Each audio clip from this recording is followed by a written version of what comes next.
Critics have accused the Home Secretary of indulging in nothing more than a glorified photo op. And yes, of course, these are powerful images.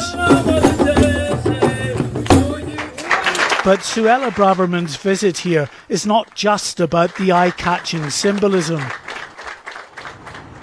The UK government desperately needs the agreement with Rwanda to succeed.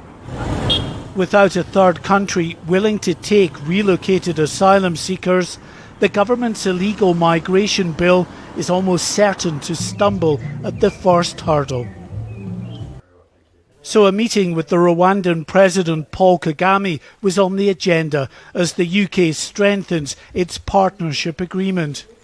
The Home Secretary certainly packed a lot into her two-day schedule, visiting new housing developments and other support services being geared up to accommodate thousands of asylum seekers who may end up here in the months ahead.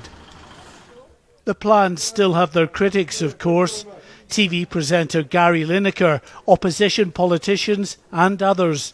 But Suella Braverman told me no one should judge unless they've been here. Would you encourage them actually to come here and see for themselves what Rwanda has to offer those who would come here and settle? Absolutely. I think there has been far too much prejudice, frankly, snobbery amongst the critics, who most of whom haven't even visited Rwanda. This is my third visit to Rwanda.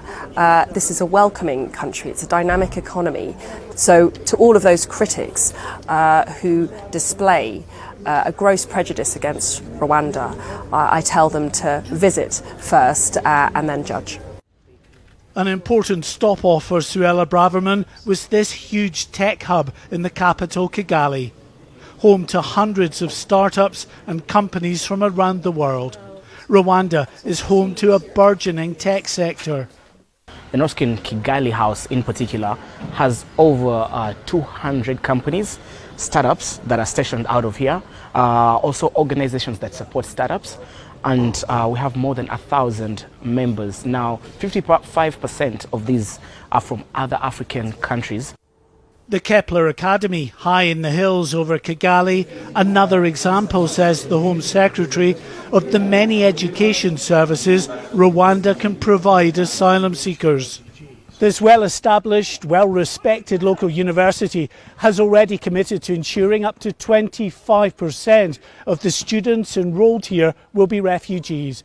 But like the many housing complexes around this capital city, they have absolutely no idea just how many people they'll eventually be asked to accommodate.